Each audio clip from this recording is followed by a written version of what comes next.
Hi there and welcome to another episode here on Bustthenet. This is Gamechanger. Yes, this is a chance for people to send in their saves. I take a look at their saves, come up with some ideas. And the last Gamechanger episode we had was from a save from Shaggy Pika where his Berry side were trying to stave off relegation. There are two big matches coming up, one against second place Leighton Orient and the other one against Colchester, and we had to turn things around for him and show him a strategy that he can use in his saves to take on some of the bigger clubs. Now we've got a save here from Arisilan, another member of my Discord group, and he's got a save that's actually I'm still trying to figure out why he sent this tactic to me. He's managing Stolybridge, and they're a non-league side, and they're doing pretty well. They're second on the table, and this is a team that is expected to get relegated. Yes, 1,000 to 1 outsiders. They're in the Vanarama National League right now, and the odds are they're going to be relegated. Joe, this is serious, man. I mean, you're doing quite well. I'm actually kind of surprised you sent me this tactic, but then you sent me a note as well. You said you're struggling against some teams and you're struggling to score in certain cases. Well, your goal difference seems to suggest that you're doing quite well. Maybe then what we have to try and figure out is what do you do to do a lot better, right? So like if I'm looking at a situation, I want to know, like, in terms of how we play home and away, right? Okay, so your home record, you're doing quite well. You conceded 11 goals at home. Okay, that's not too bad. On the road, you've conceded double that amount. No, you haven't. Sorry, you've conceded something like 16 goals and you've only scored 17. So your away record is the one that's a bit of a concern. Your home record, solid, but when you're traveling on the road, you seem to be struggling. In fact, your home record and your away record seem to be at odds with each other. So what we want to do is we want to try and show up your away run. So in order for us to do that, we've got to come up with a strategy that will help you do well on the road. But before we get to that, let's take a look at some of the other stuff that you're doing. In terms of finances, when I looked at your club, you're currently spending more than you're earning. So yeah, I guess you got to be careful. I mean, the only way you got to be careful with this. I know I do it myself too, but I only do it when I'm cocksure I'm gonna get promoted. I know we can't be like Leeds or Blackburn. So what are you gonna have to be careful when you get into the higher leagues? You're gonna have to start paying a lot more attention to this. Be very careful about who you bring into the club. You will need a strong and deep squad. The way to overachieve with non-league sides is squad depth. That's it. That's the cheat. Seriously, as long as you get a deep squad, you can get promoted. And all you got to do is make sure that you don't lose. So the strategy here is, your first thing you want to do is develop a strategy where you don't lose. And the key here is your away games. And when I'm looking at your training seems okay, right? However, you're doing balance and height. That's great. This is another person I've just noticed who likes to do this. Match tactics do nothing. They may give you a bit of bonus to your familiarity with the tactic. Yes, they do. But honestly, if you look at the overview, you're already like super familiar. So what's the point? I mean, as long as it's like 80%, you should be good. So immediately take it out. If you for an away game, like we're playing Aldershot away from home, then maybe you want to do defensive positioning for the next two matches. Then you can look at away.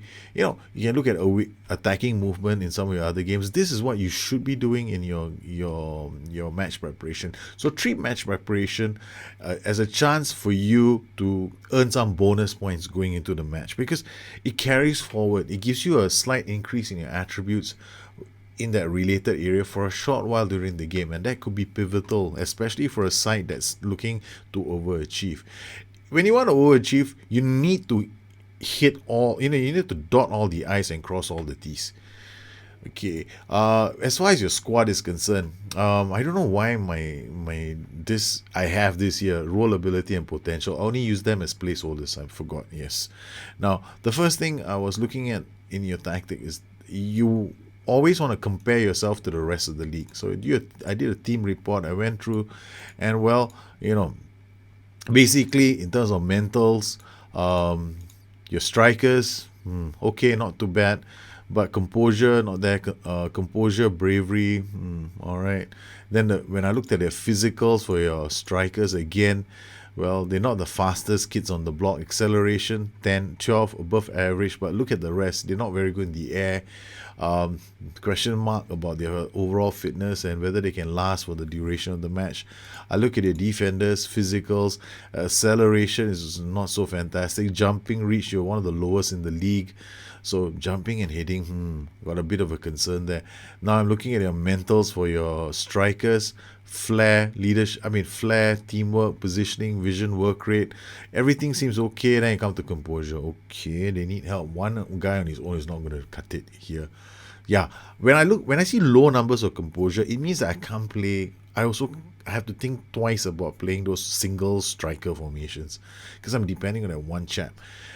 In terms of for your defense, mentals, marking, lower than average. Once again, you want to aim for the best. Positioning, average 15th in the league, 11.38.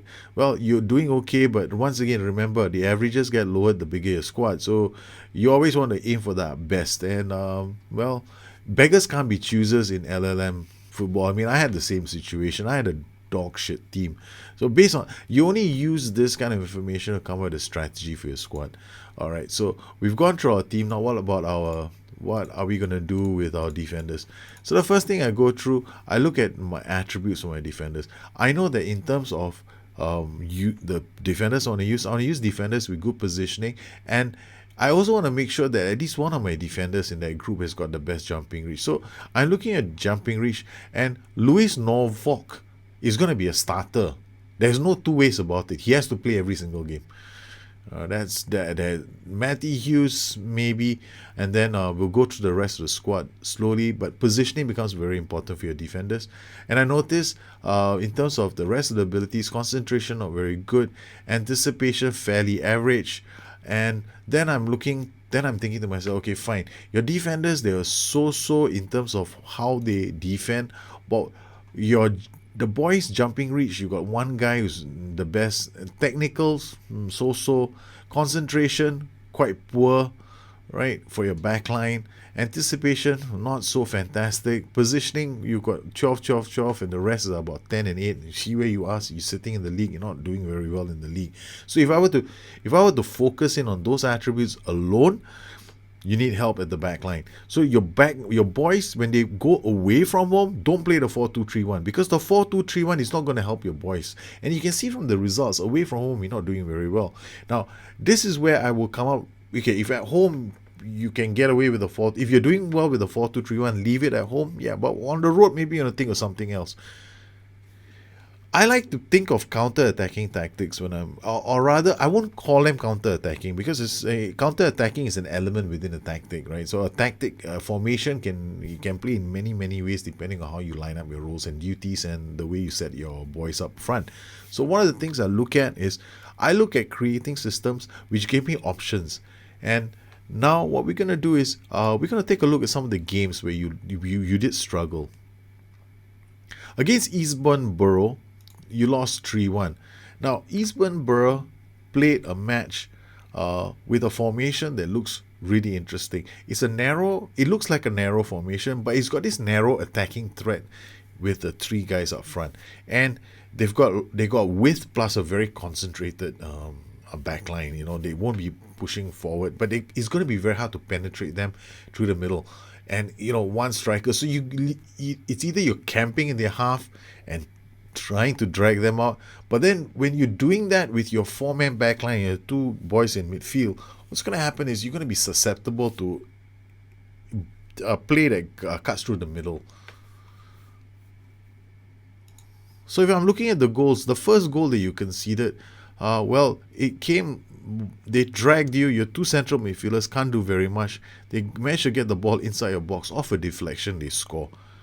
Then another goal here, which came much later. They pulled the ball wide, and notice how they are able to drag your team again through the middle. Off they go, and they score another goal. So here, this alone told me that you have an issue away from home. Away from home, you're conceding goals too easily through the middle. And let's just, if I go through other games as well, we're gonna see similar patterns emerge. Francis to Clark, over the top it goes to York. Your two central midfielders aren't in a position to help the team out. That's the first goal that you conceded. The second goal that you conceded, you know, was almost similar. Okay, and here I have to start thinking. If I'm playing your system away from home, I'm very concerned because first up, you don't have acceleration. Secondly, your boys' positioning isn't so good. So what do? You definitely have to come up with a system which makes it harder for the other team to work the ball through the middle, or at least give you a fighting chance of preventing those kind of goals from happening. So away from home is your problem. So that's what we have discovered. Now let's look at your tactics. So you've got a couple of tactics here, and you've got a 4-2-3-1, you've got a 4-1-2-3, and you got a 4-4-1. And then when I go through your tactics and I look at the kind of tactics you've used, you've been using a 4-2-3-1 for a lot of games. Out of the 42 games you started with, you've done pretty well. Most likely, most of these are home matches. So I'm looking at your domestic league matches, your last 38 matches. As you can see, you've done pretty well at home. 4-1-4-1, you've not really used it a lot. So if I'm looking at the 4-2-3-1 wide, this is my concern here. You got an AP on support. This player is so important, but and you got thrust coming this way. It's okay in certain cases, but you got to make sure these two guys are the best you've got. And I've seen that you're using a player called Murray in your team. Now let's take a look at how does he do in terms of attributes. Murray is not going to tackle. He's got 7 for tackling, 7 for bravery, and he's got low strength. So Murray is not somebody I want to see support duty. So it does a support duty, he's not going to be there to tackle for you. So one of the reasons why you might have a problem on that side of the pitch. You got Byrne, and you've got another player called Shane Byrne here. Now Shane Byrne does some tackling. That's not too bad. Acceleration 9, concentration 9. He's very average. Another player that you might have issue. I mean, he's okay. He's one of the better players that you have. But if I were to set up a tactic away from home, these two players are not going to be enough for me to defend. Because I know Norwalk isn't that good. Norwalk is great in the air, but not so fantastic on the ground. But we need Norwalk to play every single game because he's the only defender that you have who can win headers. So we need to come up with a strategy for how you can modify or come up with an option for your away games. First consideration I've got to make is who's going to be playing on the day. Now, when I'm looking at who's going to be playing in the midfield area, I'm looking at for positioning and off the ball for Murray, this position. So there aren't a lot of choices in your team, but I settle for players like Brian Summerskill. Brian Summerskill, not too bad. Tackling 11. His positioning is 8. It's okay. Everything else is like conference level. So it's okay. He's not that bad. And then in front of him, we've got Byrne on the right. Well, he's pretty decent. So we definitely need him. And then leading the attack will probably be Murray, who has got passing of 11, vision of 12, off the ball of 11, which we desperately will need, and decisions of 10, which is okay. Then on his left, we've got Adam Pepper. Now, Adam Pepper isn't that fantastic. He's got slow acceleration. I'm really hoping that he gets into the groove.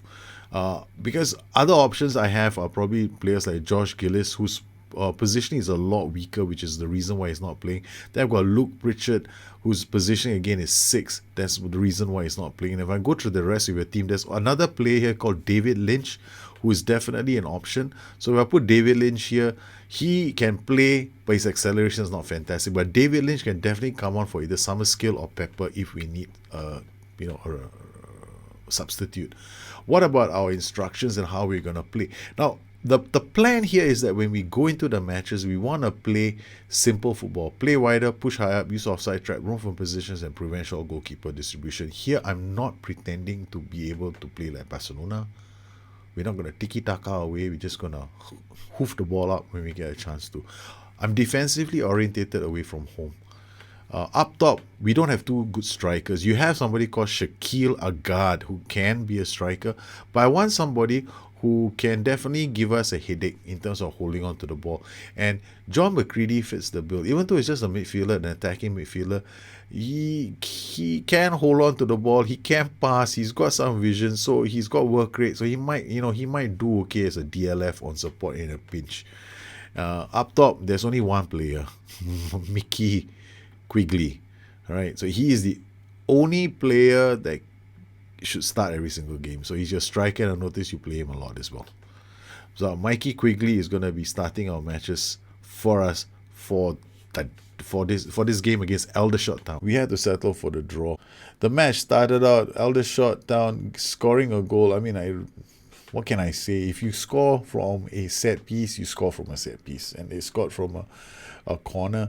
It kind of riled me up a bit, but it's okay. It's one of those things. It happens. We too scored from a set piece. Wisdom to Summerskill, back from Wisdom to Quigley. As you can see, they managed to build the play up pretty well into the third. They couldn't clear the danger, and then the cross leading to the goal from Burn. That was okay. 1-1. And McCready, he plays in my 4-1-3-2. You can see my wing backs going really high up the pitch. Westlake manages to pull the ball back for Burn. We stretch the team really well, and then Pepper scores this beauty from range. Gave us a 2-1 lead. The whole goal here with our 4-1-3-2 is to try and remain as compact as possible. Naturally, we give up position on the flanks. Aldershot's equalizer actually came off a move they started. Now, they failed to score a goal, and at this point in time, I should have been more concerned about trying to keep a clean sheet. However, I was also very excited with the fact that we actually look quite good going forward. And at this point, I'm more like, I want to get the win. Unfortunately for me, maybe I should have been a bit more defensively orientated, because I keep forgetting that this team, the weakness is the flank. So each time we go up like that, I am giving space on the flank. So I should have tried to maintain the 2-1 lead instead of trying to go for the winner. Our next match was against Dagenred. I used your tactic. We did okay, I guess. Here again, Dagenred getting a goal from a set piece. I mean, once I see teams scoring against you with set pieces, it's not that bad. I'm kind of happy, because through open play, they haven't been able to score a goal. So the only way they can beat you is from set pieces, and you didn't do too badly with set pieces yourself. From this indirect free kick, the Stalybridge managed to build play up pretty well and carve Dagenred open for the equalizer. And after this point, you guys managed to hold on. I was a bit concerned with the 4-2-3-1. It's not my favorite system for playing defensively away from home. So in our next match, what I did was I played with a 4-2-3-1 deep away from home. We did okay against a Barrow. We managed to win 2-1. This was defensive football, and it was very entertaining, because what I ended up doing was I ended up using this. Every time I score a goal, after I score every goal, we drop him, and then we drop him to midfield, and then we become defensively oriented. If they score the equalizer, I go looking for the winner. I do this, and it worked. In fact, our winning goal came from this partnership, which I expected to see. We defend deep, and then we drop a ball for a winger to latch onto and go and score, or at least create openings for Quigley. So we had a situation here. Westlake, our defender, drops one ball behind the defensive line. Agard gets behind, Quigley scored the winner with about 9 minutes left on the clock. I was up off my seat, but yeah. So this is one of the ways we use that system, and yes, we managed to win away from home. I'm a bigger fan of playing something like this away from home, so that it's harder for sides to beat us, because I'm not a big fan of playing 4-2-3-1, especially if we're not that good a side. Yeah, so you might want to think about this the next time you play. And don't forget that the full playthrough is going to be available on the show in the hot seat, and you'll get a chance to see exactly what I did on that. So I want to thank all of you for continuing to support this channel. Once again, this show goes out to everybody on my community who's been asking me for help, and I'm thankful for all the comments and all the saves that you've been sending in. I'm looking forward to this occurring on FM18 as well. So if you have any questions, you know where to find me. You can always find me in the usual places on Twitter or at my website, addicted2fm.com. So you guys take care. Have a good one.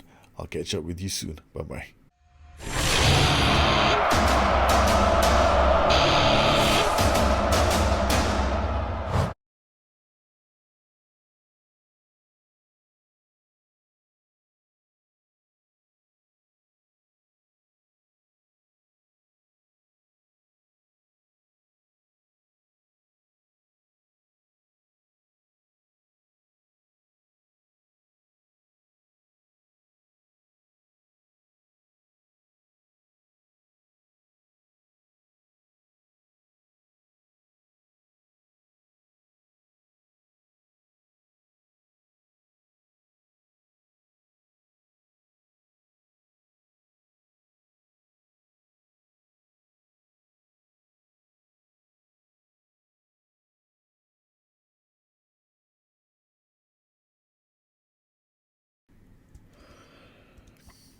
All right. In your 4-2-3-1, you've got a lot of players with pass it shorter, and you've got a CM on defend. Pass it shorter, a few risky passes, more direct here. Close down more in front with a few players with more direct, risky passes. So what I did different for your 4-2-3-1 was I removed some of the shouts. So I don't like to use play out of defense unless I want to keep the ball. If I want to play like a fast transition, I'll just go to something else. So what I did, oh God. So basically, in your 4-2-3-1, you've got like a tactic that you want to play counter, but if it's got fluid settings, these kind of tactics they're gonna do okay with possession, but you're not really gonna get a lot of traction when you want to go forward, because you're not really a counter-attacking tactic. One of the big shouts that you don't want to be using is play out defense. So, and you've got play it, pass it shorter. So this tactic generally is more about keeping the ball, and for a non-league side, sometimes that's not really something that we can do. So what I've done is I've made a slightly different version of the tactic, and I'm playing away from home, and I'm going to be as unpopular as I can possibly be with my tactic. So I've got boys at the back with pass it shorter. I'm going to remove pass it shorter from them as well, and remove pass it shorter here. And we've got DLP, who is going to two defensive midfielders, and this can be a register as well. He's got more direct, more risky, and summer skill has got defensive midfield on support, and got an inside forward support, attacking midfield on support, wing on attack quickly up top is a poacher. Here I'm using work ball into box play where the prevention or goalkeeper distribution. Now the way I play this is slightly different. I'm depending on Gillis to be an AM or support. Occasionally I will drop him into the middle here, and then I'm hoping that these two can link up to score goals. Now I'm expecting us to defend deep and occasionally hurl balls towards Agard, and hopefully Agard can get quickly to score. Haven't seen any of the goals happen yet, so that's the plan here.